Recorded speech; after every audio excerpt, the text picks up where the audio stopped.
هل هناك عملية لواحد عنده مريض في الرئة وعندما سؤال يخرج الدم حتى لا يستطيع الصوم؟ نعم، هذا تكلم العلماء على أنه الإنسان إذا مرض مرضا، إن كان مرضا يرجى برؤه في علاج له، يرجى برؤه في المستقبل، يفطر وعليه القضاء. أما إذا كان مرض لا يرجى برؤه، قال هكذا بيتمي هذا مريض لابد أنه يستعد بالدواء على طول العمر، فإنه يخرج مدعا كل يوم ولا يجب عليه الصوم في المرض الذي لا يرجى بره. نعم، هكذا سؤال. دواء الرئة هذه خروج الدم هذا من الرئة، هذا التهاب قد يكون بسبب إما شرب الروكو أو يجلس أمام من يشرب الروكو، التمباك، هذا من أقوى الأسباب. كذلك البخور الصناعي هذا يثيره، يبتعد عن ذلك وعن كل هواء ملوث. نعم، الابتعاد عن هذا يهدئ الرئة. بماذا يذهب ذلك؟ التهاب. هناك أسباب. نعم، هناك أسباب ينبغي أن يصفي باطنه بها. أولا باستعمال اللبان الذكر، بينقع في الماء يشرب الماء، أو يستعمل الصمغ العربي، أو استعمال المر الفطير، هذا كله يعرفه في العطارة، إذا ذهب العطارة يعرف ذلك، هذا دواء حسي هذا. كذلك من الأسباب التي تقتل الالتهابات أن يستخدم القرع مع الليمون. القرع اللي هو الدب الأصفر، القرع مع الليمون مع الكركم وقليل فلفل أسود.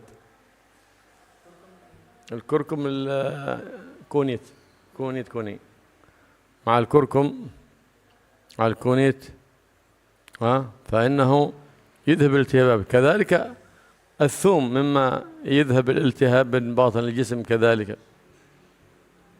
قاتل للالتهابات. هذا اللي يخرج من الدم هذا التهاب شديد في الباطن، إما من الرئة وإما من المعدة، كلاهما في الالتهاب،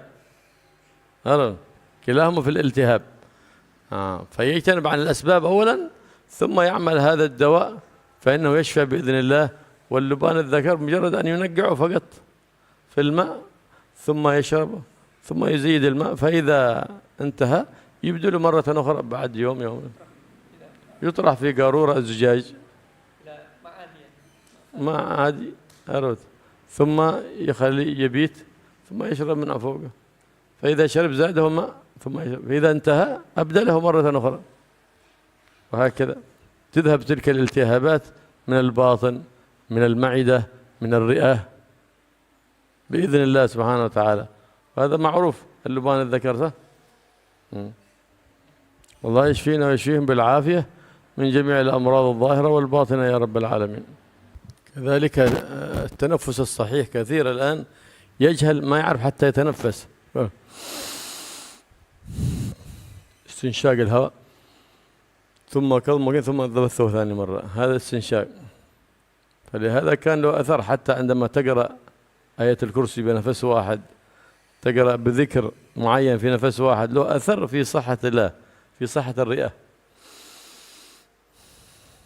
الحين يتنفس الإنسان يتنفس نص تنفس فقط، ما نعرف حتى التنفس الصحيح. في هذا التنفس الصحيح دواء للالتهابات الباطنة، لأنهم برضو من الآن الأطباء يعملون كأكسجين الالتهاب صح في الرئة. أحسن من هذا أنت تتنفس تنفس صحيح، بدل ما تتنفس هكذا جعل لك ذكر عند دخول الهواء وذكر عند خروجها. تتعود لسانك تقرأ آية الكرسي مثال بنفس واحد، وتخرج النفس تدخل آية الكرسي بنفس واحد. ما شاء الله، بتتقوى دواء وأجر وثواب ما شاء الله كثير. نعم. وهذا حتى ذكر الله لا إله إلا الله بنفس له أثر في دواء حسي ودواء معنوي. فالتنفس الصحيح من فوائده أنه يذهب التهاب الرئة. فالليمون والبرتقال من الأسباب التي تذهب هذا الكيوي. لكن كذلك يجب عليه أن يتجنب السكريات، الروتي بأنواعه يتجنبه، الروتي، السكريات، كل هذا.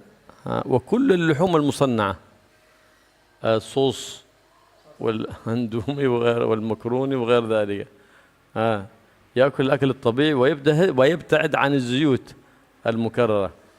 أما زيت الزيتون هذا دواء، زيت الزيتون أصلي دواء. أما الزيوت الأخرى المقليات وهذا يتجنبها، فإنه يحصل له الشفاء بإذن الله في أقصر مدة بإذن الله سبحانه وتعالى. نعم. وذلك يأتي بالصلاة الطبية إذا استطاع عند الصباح على الريق بعد صلاة الصبح. بعد صلاة الصبح يقرأ على الماء 7 مرات الصلاة الطبية بنية العافية، ثم ينفث على ذلك الماء، فإنه يحصل الشفاء له بإذن الله سبحانه وتعالى. الله يشفينا ويشفيكم من كل مرض وداء بجاه الحبيب المصطفى محمد صلى الله عليه وعلى آله وصحبه وسلم. صلاة طبية. اللهم صل على سيدنا محمد، طب القلوب ودوائها، وعافية الأبدان وشفائها، ونور الأبصار وضيائها، وروح الأرواح وسر بقائها، وعلى آله وصحبه وسلم. أهم شيء قوة اليقين وقوة الرابطة بالنبي محمد صلى الله عليه وسلم، والاعتقاد واليقين في الله سبحانه وتعالى. وقوة اليقين بالله هي سر الانتفاع بالعمل.